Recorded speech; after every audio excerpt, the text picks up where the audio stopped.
All right, moving on. Our other Friday night game, actually they're all Friday night games this week, but at Orange Coast College, our other rivalry game, not to bury the lead, but this one is huge as well. The battle for the bell game. Edison 5-3, 2-1 in league. They're taking on the Fountain Valley Barons 1-7, 0-3 in league. But like we talked about, Howard, this is one of those games. Throw the record books out, throw the wins and losses out. You know you're going to get Coach Gutierrez's team's best game on Friday night. Absolutely. Truthfully, in a rivalry game, anything can happen. You know, as I was prepping for this preview show, I was thinking about when I was in college in the late 2000s, 2008, 9. And I remember sitting on a Saturday waiting for my game to start. We were playing Oregon in our rivalry game, and I'm watching a 0-11 Washington State team beat University of Washington that was very talented. We're watching a 1-10, 1-11 Kansas State team knock off Kansas. Because teams really get up for their rivals. It doesn't matter if you haven't won a game all year. This game will make your season. The kids, some of the Fountain Valley players, talked to us about that when we talked to them out at their high school this week. And it's going to be huge for the community. There's going to be alumni from both teams, from both schools out, supporters from both communities. It's going to be an awesome environment. We were on campus, Fountain Valley and Edison, talking to the players this week. Let's roll the tape.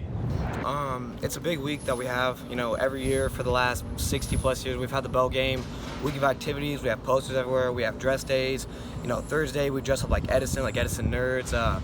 School really loves the bell week, and it's a big part of the year for everyone on campus. Yeah, the energy's insane around campus. You know, everyone's hyped up. I used to always go with my family. I remember we'd sit in the top of the stands, and I always used to watch the football players play. So that was awesome. Really excited for it, being my fourth year on here, being on varsity 3 years. It's my final year, so really hope it goes our way. But either way, I'm really proud of what we've overcome. We've had 3 different head coaches in the past 4 years, so the class of 2022 has seen a lot of adversity. It's just the dominance we've had over the past 16 years, about to be 17 now. So yeah, that streak, we're gonna keep it going. We could go lose every game, but the second we step on that field, and if we were to beat Edison, that means the whole thing for us and for the whole school. Well, Howard, as we heard Ivan Benitez from Fountain Valley say his classes faced a lot of adversity. 3 different head coaches for the Barons in the last 4 years. Barons haven't won the battle for the bell since 2004.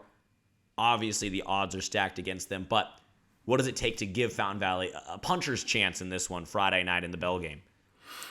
Even a puncher's chance is tough. Edison is a real team. They're going to make a run in playoffs. They might win a CIF title this year. I don't want to put the cart in front of the horse, but they're a very, very talented team.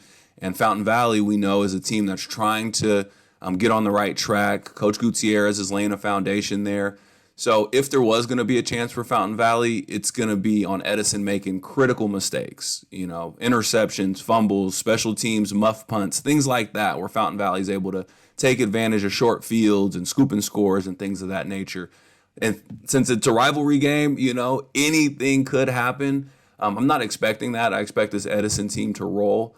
But for Fountain Valley, a guy like Ivan Benitez, he's going to want to go out there and have a good game. He's going to want to play tough and dominate the man in front of him. Maybe you can keep it close. Maybe you can keep it within a couple of scores in the first half and, find some success in the second half. So there's things that Fountain Valley's going to do to find their own individual success. Winning the game is going to be a really tough task. But it'll be a fun environment. And like I said, hopefully it can be competitive and give the fans something to cheer about.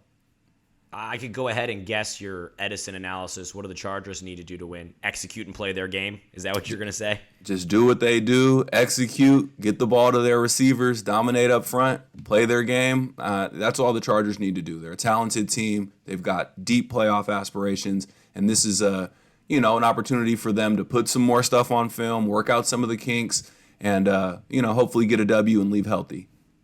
All right, predictions. I assume we're both going to pick the same team in this one. I'll go first. I think the Edison Chargers win. I love the energy from the Fountain Valley kids we talked to. I love that they understand that even though they're coming in 1-7, this game means a lot to the community. It's special to be a part of. I do pick the Edison Chargers. Like you said, the Chargers are really, really good. They might be, when the playoff rankings come out, they might end up being the number 1 seed in Division II. So this is a very good football team. I think they're going to win on Friday at Orange Coast College, but love the rivalry game, and I love the fight and the energy from the Barons. I can't agree more. I love the fight and the energy. When you talk to the players, if you're in the Fountain Valley locker room, you believe you have a chance to win. Every week, every football game, you always have a chance to win. If your game plan works and you out-execute the other team, you have a chance, and you have to think that way as a football player. But I agree. I think the communities are going to be jacked up, and that's kind of the most that we can hope is just having a fun game. Hopefully it can stay competitive. Obviously, I'm picking Edison. But in addition to giving props to the players for believing in themselves, this Fountain Valley community, we've been impressed with them every time we go to Fountain Valley. Their players act like the game is, 28-28 in the fourth quarter, no matter what the score is. There was an energy on campus this week, so that's fun, and hopefully it can be a decent game.